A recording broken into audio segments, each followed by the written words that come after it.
Hi friends, welcome back. Today we are going to be talking about the first book I ever read about writing.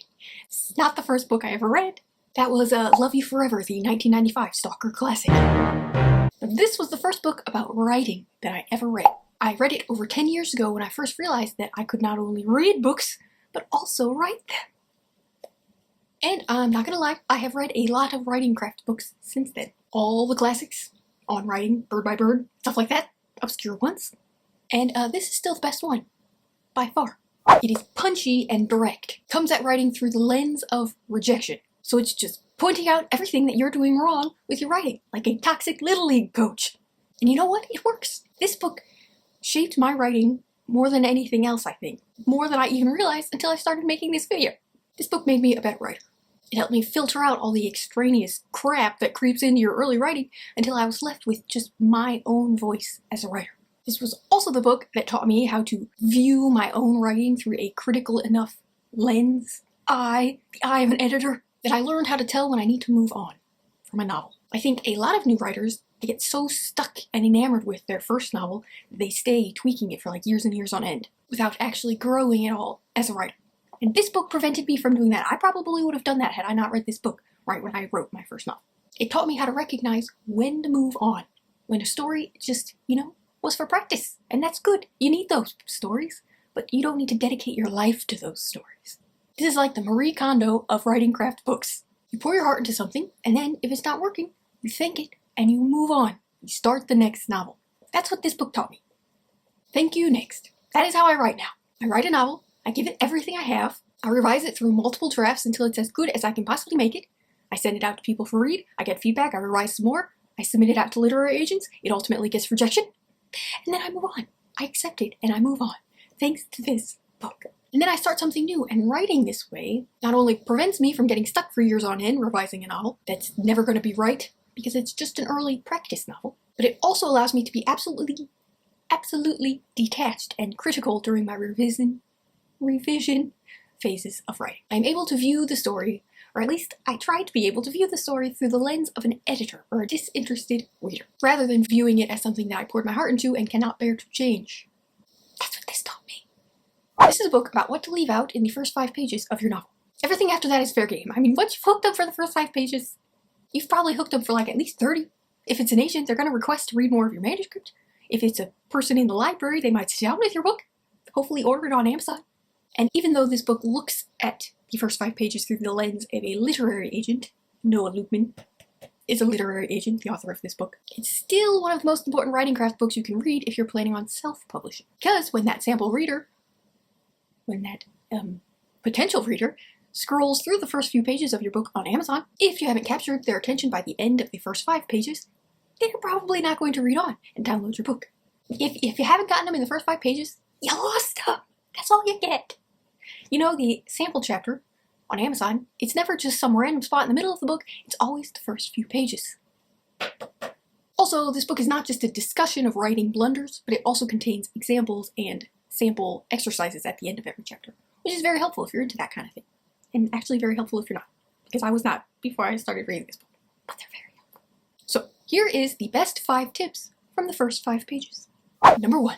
So, the first few chapters of this masterpiece focus solely on staying out of the quick reject pile, such as not submitting just a massive block of text with no punctuation, or paragraph breaks, or things like that. Simple stuff, but important stuff. Don't skip those chapters even if you think you know it. It's a good refresher, and you need to make sure that you actually know it, what the formatting is for a novel, and things that will just, scare potential readers away right off the bat, make them click just straight off the page. But then the third chapter in this book is about sound. And I find it really interesting that this is what the book focuses on right at the beginning. The sound of your writing. Its musicality. The book goes from don't forget to use punctuation to don't forget to think about your language as music.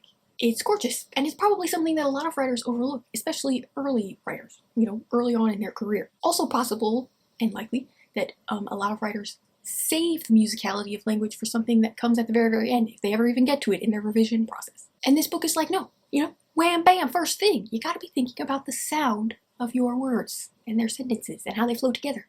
And unless you have a history of writing poetry, you probably don't go into writing thinking about the musicality, the innately musical nature of language. and how important it is to not only recognize but capture that music, that rhythm, without being obvious, like without your novel sounding like a nursery rhyme. No matter how used, alliterations have a strong presence and must be tempered. When overused, they can make a manuscript sound juvenile, like forced poetry. Of course, we need not even mention rhymes in prose manuscripts, which should be avoided at all costs. Simple to read and important to hear. Tip number 2. So one thing that I very much appreciate about this book is how it mainly just points out things that you're doing wrong.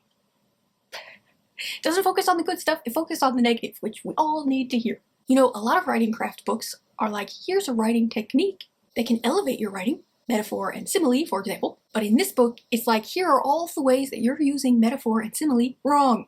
It goes into it expecting that you pretty much know what a metaphor and a simile are. You're comparing things. So it doesn't waste time trying to tell you what they are, even though it gives a quick definition, you know, in case you're like way out of the loop, but it focuses on how you're doing it wrong. That's just helpful. You know, it knows that you're already using these writing techniques, and it also knows that you're probably using them wrong. That's just a very cool teacher vibe that I am here for. So, in the chapter on metaphor and simile, we get this little gem. While the benefits of comparison for the skilled writer can be huge, the consequences of badly worded comparison for a lesser writer can be disastrous. You must remember that when you use comparison, you tell a reader to stop.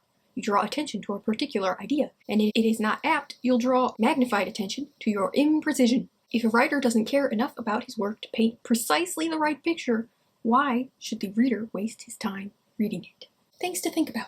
Tip number 3. When talking about developing your style as a writer, it describes it as such. Style is like a beast lurking beneath the text, always wanting to break out, always needing to be kept at bay. This book is straight up telling you, yeah, I know you spent all that time developing your voice and style as a writer, but now you need to cut it out. Keep that beast at bay. You are telling a story. You are not gloating about your personal achievements in style writing. Your job as a writer is not to string together the most fancy sentences you can imagine, but to tell an engaging story. That is your job. That's it. I mean, that's really it. Don't let your style get in the way of that. And that just feels important to me. I thought I should let you know. Tip number 4. There are 5 chapters in this book devoted to dialogue mistakes. 5. The entirety of writerly style gets 1 chapter and dialogue gets 5. Because this book really knows where we all struggle. One thing that this book really drilled into me during my early years of writing was to never try to write a dialect by using slang and apostrophes a la Hagrid. This book calls it deadly and hard to follow, and I took it as a rule from God and have never once tried to write a dialect that way. In making this video, I now realize that maybe it wasn't a rule from God and it was just this person's opinion, but I don't know, this was my first and most influential writing craft book, so I'm not in any hurry to go against its edicts. Plus, I mean, you know, Tip number 5. The chapter on showing versus telling in this book was extremely helpful for me because it goes about it in like almost the opposite way that everyone else talks about showing versus telling. Most time when you see people talking about showing versus telling, they give examples, and the showing example is always much, much longer than the telling example. And the reasoning is that showing a reader something takes more words than just telling them it. This book literally says the opposite, and it's eye-opening. A writer can spend a page telling us his protagonist is a crook, or he can show it in 1 sentence by simply describing his taking a $20 bill from someone's pocket and letting the reader judge for himself.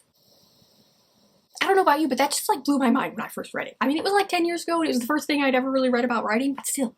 Instead of waxing poetic about all the deliciously sneaky ways that your character gets through his life and all the sneaky things that he has done, show us them do it.